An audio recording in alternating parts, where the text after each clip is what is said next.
Bienvenue dans l'actu. Au sommaire, l'entrée en vigueur d'une nouvelle loi sur les cyclomoteurs.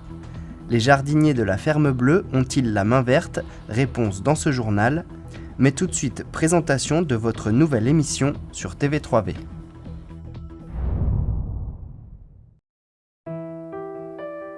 Faire découvrir ou redécouvrir le parc naturel régional des Vosges du Nord dans son ensemble et présenter le savoir-faire de ses habitants, c'est l'objectif des Rendez-vous du Parc, votre nouvelle émission à découvrir prochainement sur TV3V.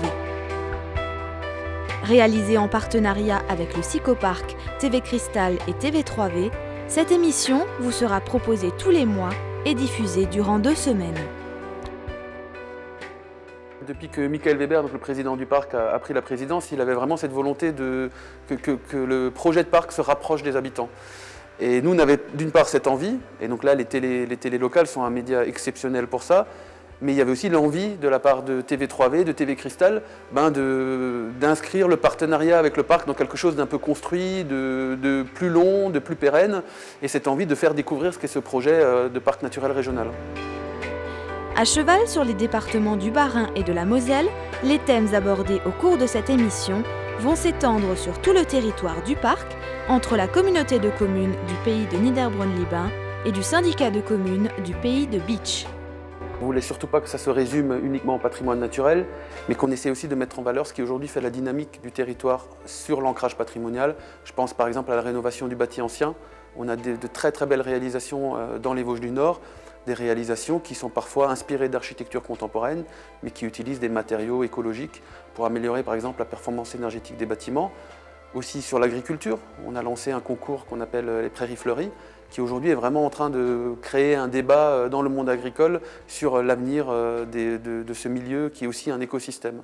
Voilà, donc on essaye de balayer un peu tous les thèmes.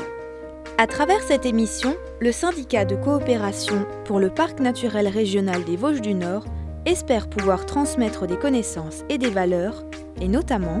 C'est vraiment de rendre les habitants fiers d'habiter ce territoire qui est un territoire exceptionnel. Je ne suis pas sûr que quand on y habite tous les jours, on mesure toujours le caractère exceptionnel des choses.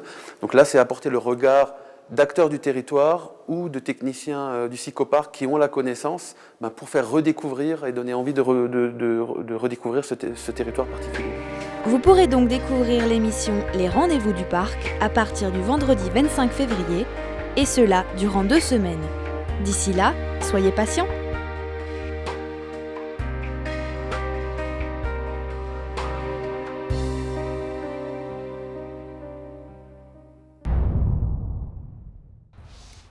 Pour les cyclomoteurs, une nouvelle loi a été promulguée.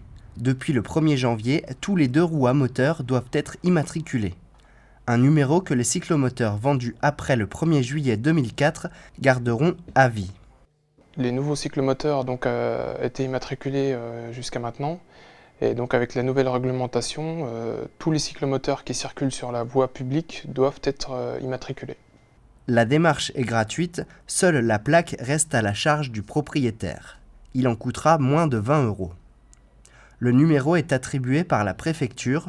Il est ensuite enregistré dans le SIV, le système d'immatriculation des véhicules.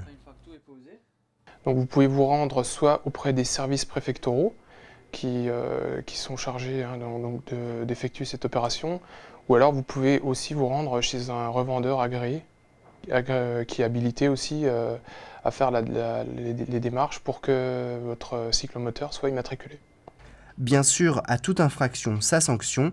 En cas d'absence de plaque, c'est une amende de 4e classe qui s'applique. C'est une amende forfaitaire minorée, donc à 90 € si vous payez dans les 3 jours. Passé le délai de 3 jours, l'amende est portée à 135 €. Et si vous ne payez pas dans les 45 jours, là, le prix s'élève à 375 €. Donc il vaut mieux effectuer les démarches qui sont gratuites, quoi. Dans un premier temps, les gendarmes vous laisseront le temps de régulariser la situation, mais très vite, les contrevenants seront punis.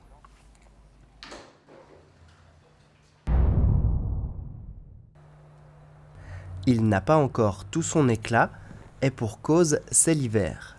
Mais déjà, Alain et Jean-Louis prennent soin de leur jardin de la Ferme Bleue. Un jardin qui a bien souffert avec les taupes et autres nuisibles. Je me demande s'il ne faudrait pas couper ces branches. Ouais, elles fleurissent ou pas? Je crois que ça, c'est les fleurs de l'automne. Il a un plan, malgré les apparences, qui est très strict. Tout est basé sur une grille de carrés. Aussi bien les espaces entre les massifs de buis que les espaces entre les haies. Et si vous tirez des cordeaux, chaque massif correspond avec un panneau de hêtres.